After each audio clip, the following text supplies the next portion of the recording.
Everybody, নিউট্রিশিয়াসে আপনাদেরকে আরো একবার ওয়েলকাম জানাই। তো আজকে যে বিষয়টা নিয়ে কথা বলবো সেটা হচ্ছে, যেহেতু এখন গরমকাল, এপ্রিল মাসের প্রায় শেষের দিক, তো খুব স্বাভাবিকভাবে এই গরমের সময় তাপমাত্রা বেশি থাকার ফলে তার প্রভাব কোথাও না কোথাও গিয়ে আমাদের শরীরের ওপর পড়ে। তো সেই কারণে এই গরমের সময় ডায়েটে কি কি ধরনের খাবার রাখবেন বা কোন কোন খাবারগুলোকে অ্যাভয়েড করবেন, এই বিষয়গুলো নিয়ে আজকে আমরা আলোচনা করব।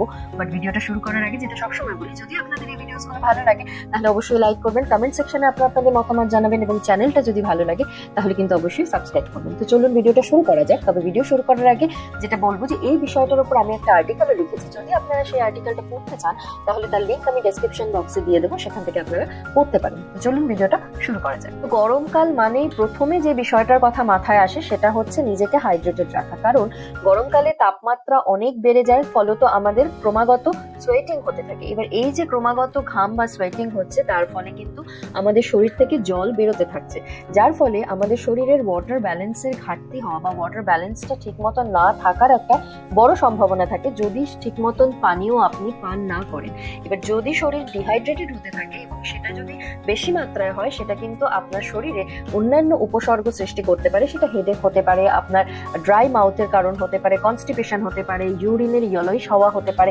এই ধরনের বিভিন্ন ধরনের উপসর্গগুলো কিন্তু মাত্রা অতিরিক্ত ডিহাইড্রেশনের ফলে হতে পারে। সুতরাং সঠিক পরিমাণে পানীয় পান করাটা গরমকালে কিন্তু ভীষণভাবে প্রয়োজনীয়। এবার সেই ক্ষেত্রে শুধুমাত্র আপনি সারাদিন জল খেলেন সেটাই যথেষ্ট নয়, তার কারণ এই যে আমরা কন্টিনিউয়াস গরমকালে ঘামছি, ঘামের সময় কিন্তু জলের সাথে সাথে অন্যান্য ইলেকট্রোলাইটস সেগুলোও আমাদের শরীর থেকে বেরিয়ে যাচ্ছে। ফলত ইলেকট্রোলাইটের ব্যালেন্সটাকেও মেনটেন করা কিন্তু ভীষণভাবে প্রয়োজন, কারণ ইলেকট্রোলাইট ইমব্যালেন্স হওয়া মানে সেটা কিন্তু আপনার মাসেল ক্র্যাম্পের একটা কারণ হতে পারে, হেডেকের কারণ হতে পারে এবং অন্যান্য উপসর্গও কিন্তু দেখা দিতে পারে। তো সেই কারণে শুধুমাত্র জল পান করলেই হবে না, তার সাথে সাথে আদার্স যে সমস্ত হেলদি ড্রিঙ্কস গুলো রয়েছে, সেটা লস্যি হতে পারে, সেটা বেলের শরবত হতে পারে, আমপানা শরবত হতে পারে, ডাবের জল, ছাতুর শরবত, এই ধরনের যে সমস্ত হেলদি ড্রিঙ্কস গুলো রয়েছে সেগুলো কিন্তু অবশ্যই জলের সাথে সাথে আপনারা পান করবেন, যেটা আপনাকে এক তো হাইড্রেটেড রাখতে হেল্প করছে, তার সাথে সাথে আপনার শরীরে ইলেকট্রোলাইট ব্যালেন্সটাকে মেনটেন করতেও কিন্তু ভীষণভাবে হেল্প করবে। নেক্সট যেটা কথা বলবো সেটা হচ্ছে ফল, কারণ গরমকাল মানে বিভিন্ন ধরনের ফল কিন্তু আপনি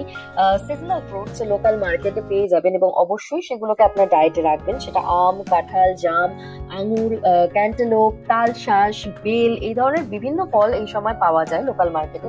অবশ্যই সেগুলোকে আপনার ডায়েটে রাখুন, কারণ এই ফল যেহেতু ওয়াটার কন্টেন্ট করে, তো সেই কারণে একটা হচ্ছে আপনার ডিহাইড্রেশনের হাত থেকে আপনাকে রিলিফ দিতে যেমন হেল্প করবে, তার সাথে সাথে ফলে বিভিন্ন ধরনের এসেনশিয়াল নিউট্রিয়েন্টস থাকে, যেটা আমরা সকলেই জানি। তো খুব স্বাভাবিকভাবে সেটা আপনার শরীরকে ভালো রাখার ক্ষেত্রে, শরীরকে সুস্থ রাখার ক্ষেত্রেও কিন্তু ভীষণভাবে হেল্প করে। সুতরাং সামারের সময় অবশ্যই বিভিন্ন ধরনের ফল আপনার ডায়েটে ইনক্লুড করবেন। তবে হ্যাঁ, যাদের ডায়াবেটিস রয়েছে তাদের ক্ষেত্রে আমের ক্ষেত্রে যেটা বিশেষ করে করবেন, বা এই ধরনের যে সমস্ত হাই ক্যালোরি কন্টেনিং ফ্রুটস গুলো রয়েছে সেগুলোর ক্ষেত্রে আপনাকে লিমিটেড অ্যামাউন্টে কনজিউম করতে হবে। এটা সম্পূর্ণ ডিপেন্ড করবে আপনার সুগার লেভেল কিরকম আছে তার উপরে। সুতরাং যদি আপনি নিজে বুঝতে না পারছেন যে আপনি খাবেন কি খাবেন না, কি কতটা খাবেন, অবশ্যই আপনি বিশেষজ্ঞের সাথে যোগাযোগ করুন এবং তিনি যেভাবে আপনাকে অ্যাডভাইস করবেন সেইভাবে আপনারা কনজিউম করতে পারেন। নেক্সট যে ইম্পর্টেন্ট পয়েন্টের কথা বলবো সেটা হচ্ছে পার্সোনাল হাইজিন, যেটা কিন্তু গরমকালে ভীষণভাবে প্রয়োজন, কারণ গরমকাল মানে সেই সময় তাপমাত্রা অনেক বেশি থাকে, বাতাসে হিউমিডিটি অনেক বেশি থাকে, ফলত একটা শরীরে ঘাম তো হয়, তার সাথে সাথে ক্রমাগত আপনি কাজ করছেন, বাইরে বেরোচ্ছেন, সেখানে বাইরে বেরোনো মানে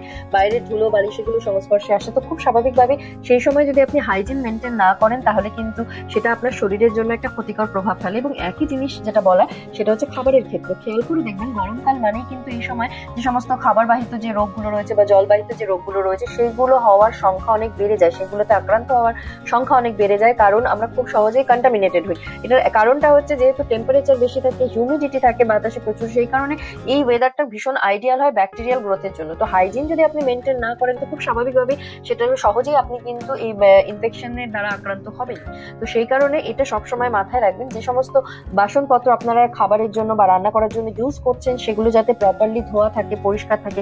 যে বটল থেকে আপনি জল খাচ্ছেন বা বাইরে যে বটলটা নিয়ে যাচ্ছেন সেটা যাতে রেগুলারলি পরিষ্কার করা হয়, এই জিনিসগুলো কিন্তু অবশ্যই মাথায় রাখা দরকার। বা বাইরে বেরিয়ে, এটা খুব স্বাভাবিক ব্যাপার, গরমকালে বাইরে বেরোলে বাইরেতে আমরা যে সমস্ত রাস্তার ধারে যে সমস্ত দোকানদাররা খাবার নিয়ে বসে সেখান থেকে খাবার লোকজন খেয়েই থাকে। বা ফল, এই যে ফলের কথা বলছি, দেখবেন এই সময় গরমকালে প্রচুর মানুষ এরকম আছেন যারা ফল বিক্রি করেন, কাটা ফল বিক্রি করেন। প্রথম কথা, কাটা ফল একদমই খাবেন না, সেটাকে যতটা সম্ভব পারবেন অ্যাভয়েড করবেন। যদি বাইরে বেরিয়ে ফল খেতেই হয়, দোকানদার আপনার সামনে ধুয়ে পরিষ্কারভাবে যদি কেটে দেয় যায় সেই ফলটা খান, যেটা অনেকক্ষণ ধরে কাটা অবস্থায় পড়ে আছে সেই ফল খাওয়ার থেকে।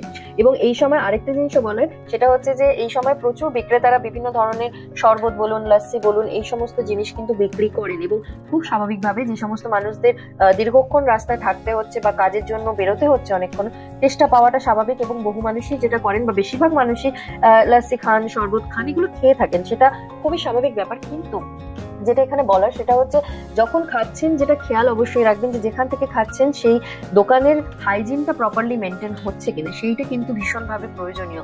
এবং রাস্তায় যখন বেরোচ্ছেন সবসময় চেষ্টা করবেন, যদি বাড়ি থেকে জল ক্যারি করছেন সেটা তো ঠিক আছে, অনেক সময় যেটা হয় যে জল শেষ হয়ে যায় রাস্তায়, সেটা অস্বাভাবিক কিছু নয়, হতেই পারে। সেই ক্ষেত্রে অবশ্যই চেষ্টা করুন যাতে সিল্ড মিনারেল ওয়াটার কিনে সেই জল আপনি পান করছেন, রাদার রাস্তায় যে ট্যাপ ওয়াটারে লুজ ওয়াটার আসে সেই জল খাওয়ার থেকে কিন্তু সিল্ড ওয়াটার খাওয়াটা ভীষণভাবে প্রয়োজনীয়। তো এই জিনিসগুলো কিন্তু মেনটেন করাটা গরমকালে ভীষণভাবে দরকার। তাহলে দেখবেন যে এই সমস্ত ফুডবর্ন ডিজিজ বা ওয়াটারবর্ন ডিজিজ যেগুলো রয়েছে সেগুলো থেকে নিজেকে আপনি সেফ রাখতে পারবেন। এবং তার সাথে সাথে যেটা বলবো যে রেগুলার যখন আপনি বাইরে থেকে বাড়ি আসছেন তখন প্রতিদিন স্নান করুন, নিজের হাত পা ভালো করে পরিষ্কার রাখুন, এটা কিন্তু ভীষণভাবে দরকার। তার কারণ যদি সেটা না করেন তাহলে খুব স্বাভাবিকভাবে স্কিনে ইরিটেশন স্টার্ট হয়। যেমন গরমকালে ভীষণ কমন এই যে ঘামাচি হওয়া বলুন, র্যাশ বেরোনো বলুন, গায়ে চুলকানি হওয়া, এগুলো কিন্তু ভীষণ কমন সিমটমস গরমকালে। তো সেই কারণে অবশ্যই যখন বাড়ি আসছেন, কাজ থেকে ফিরছেন বা খেলে যদি ফেলেন, এক্সারসাইজ করে ফিরুন, যাই করুন, নিজের হাইজিনটা মেনটেন করুন, নিজেকে পরিষ্কার পরিচ্ছন্ন রাখুন, তাহলে দেখবেন গরমকালে অনেক ভালোভাবে সুস্থভাবে থাকতে পারবেন। নেক্সট যে পয়েন্টটার কথা বলবো সেটা হচ্ছে গরমকালে সবসময় চেষ্টা করবেন যে সমস্ত খাবারগুলোকে আপনি সহজে হজম করতে পারছেন সেই ধরনের খাবারকে ডায়েটে রাখা। কারণ গরমকালে তাপমাত্রা বেশি থাকে এবং এই সময় আমাদের ডাইজেস্টিভ সিস্টেমটা এমনিতেই একটু স্লো চলে। তো ফলত সেই সময় যদি আপনি অত্যাধিক স্পাইসি মানে মশলাদার বা তেল যুক্ত খাবার খাচ্ছেন, তো খুব স্বাভাবিকভাবে আপনার কিন্তু ইনডাইজেশন হওয়ার বা হজমের গন্ডগোল হওয়ার একটা সম্ভাবনা থেকেই যায়। তো সেই কারণে বেস্ট অপশন হচ্ছে এই সময় যত সহজপাচ্য খাবার যেগুলো রয়েছে, যেগুলো আপনি সহজেই হজম করতে পারবেন, সেই ধরনের খাবারগুলোকে আপনি কনজিউম করুন। তাতে আপনার শরীরও ভালো থাকবে এবং দেখবেন আপনি লাইট ফিল করবেন, এবং গরমকালে যেটা ভীষণভাবে প্রয়োজনীয়। এবং তার সাথে সাথে আরেকটা জিনিসও বলার যে গরমকালে খুব বেশি পরিমাণে রান্না একবারে করবেন না, যেটা আমরা অনেক সময় করেই থাকি, যে আমাদের সময়ের অভাবের ফলে যখন আমরা রান্না করি একসাথে বেশ খানিকটা পরিমাণে করি যাতে আমাদের মোটামুটি 2-3 দিন চলে যায়। কিন্তু গরমকালে এগেন এই টেম্পারেচার বেশি থাকা, বাতাসে হিউমিডিটি থাকার ফলে এই খাবার নষ্ট হয়ে যাওয়ার একটা বড় সম্ভাবনা থাকে, খাবারে ব্যাকটেরিয়াল গ্রোথ হওয়ার একটা বড় সম্ভাবনা থাকে। তো সেই কারণে বেস্ট অপশন হচ্ছে যে এমন পরিমাণে করুন যাতে আপনি সহজে সেই খাবারটা খেয়ে নিচ্ছেন, যাতে আপনার খুব বেশি পরিমাণে না থাকছে, সেটা যদি না থাকে তাহলে খাবারটা নষ্ট হওয়ারও সম্ভাবনা থাকে না। নেক্সট যেটা কথা বলবো সেটা হচ্ছে গরমকালে বিভিন্ন ধরনের ড্রিঙ্কস কিন্তু লোকাল মার্কেটে পাওয়া যায়, এবং খেয়াল করে দেখবেন সেই ড্রিঙ্কস গুলোর বেশিরভাগই কিন্তু বিভিন্ন ধরনের সুগারি ড্রিঙ্কস। এবার মাত্রা অতিরিক্ত এই ধরনের ড্রিঙ্কস যদি আপনি রোজ পান করছেন তো খুব স্বাভাবিকভাবেই আপনি আন্দাজ করতে পারবেন যে সারাদিনে কতটা পরিমাণ সুগার আপনি ইনটেক করছেন, যেটা কোনোভাবেই আপনার শরীরের জন্য হেলদি নয়। এক তো হচ্ছে সেটা আপনার ব্লাড সুগার লেভেলকে ফেলতে পারে, আপনার ওজনকে বাড়িয়ে দিতে পারে, এবং তার সাথে সাথে এক্সেস সুগার ইনটেক বিশেষ করে গরমকালেও কিন্তু ডিহাইড্রেশনের একটা বড় কারণ হতে পারে। তো সেই কারণে যদি আপনার বাইরে বেরিয়ে কোনো পানীয় পান করতে ইচ্ছা হয় তাহলে আপনি কোনো হেলদি পানীয় পান করুন, সেটা লাসি হতে পারে, বিভিন্ন ধরনের ফলের রস হতে পারে, এই ধরনের ড্রিঙ্কস গুলোকে অবশ্যই আপনারা আপনাদের ডায়েটে ইনক্লুড করতে পারেন। তবে যেটা মাথায় রাখা সেটা হচ্ছে যখন আপনি বাইরে পান করছেন এরকম ধরনের ড্রিঙ্কস, যেটা খেয়াল রাখবেন যে সেখানে হাইজিনটা ঠিক মতন মেনটেন হচ্ছে কিনা, এটা খুব ইম্পর্টেন্ট একটা ব্যাপার।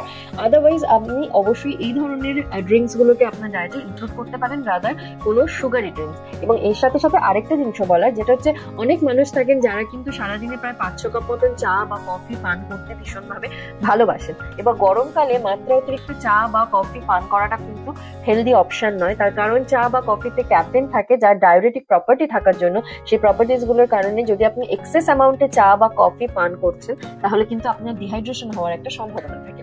তো সেই কারণে বিশেষ করে গরমকালে এক্সেস অ্যামাউন্ট অফ টি বা কফি ড্রিঙ্ক করাটা কিন্তু ঠিক নয়, এবং সেটা অবশ্যই মাথায় রাখবেন বিশেষ করে গরমকালে। আজ যে পয়েন্টটার কথা বলবো, যেটা বাচ্চা এবং বড় প্রত্যেকেই কম বেশি এই ভুলটা করেন, সেটা হচ্ছে হয়তো আপনি বাইরে থেকে এসছেন, প্রচন্ড গরম থেকে এসেই হট করে এসি রুমে ঢুকে যাওয়া। এটি কিন্তু খুব ভুল একটা কাজ, কারণ আপনি যখন গরম থেকে আসছেন আপনার বডি তখন গরম হয়ে রয়েছে, এবং এই গরম টেম্পারেচারের মধ্যে থেকে এসেই যদি আপনি একটা ঠান্ডা রুমের মধ্যে ঢোকেন তো খুব স্বাভাবিকভাবে বডির পক্ষে সেই টেম্পারেচারটাকে অ্যাডজাস্ট করতে কিন্তু সময় লাগে, এবং যার ফলে খেয়াল করে দেখবেন গরমকালে বহু মানুষের মানুষেরই সর্দি, কাশি, নেজাল ইনফেকশন এগুলো কিন্তু ভীষণ কমন।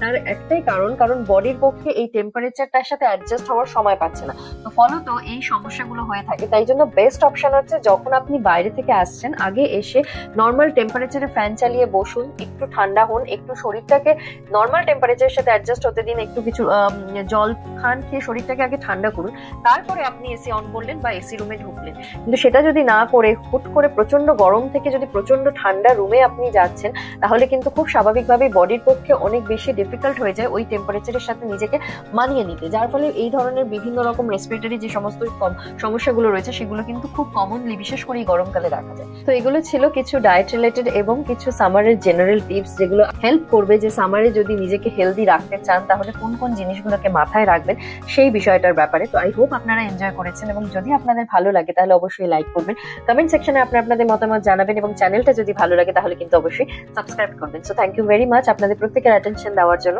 ভালো থাকবেন, সুস্থ থাকবেন।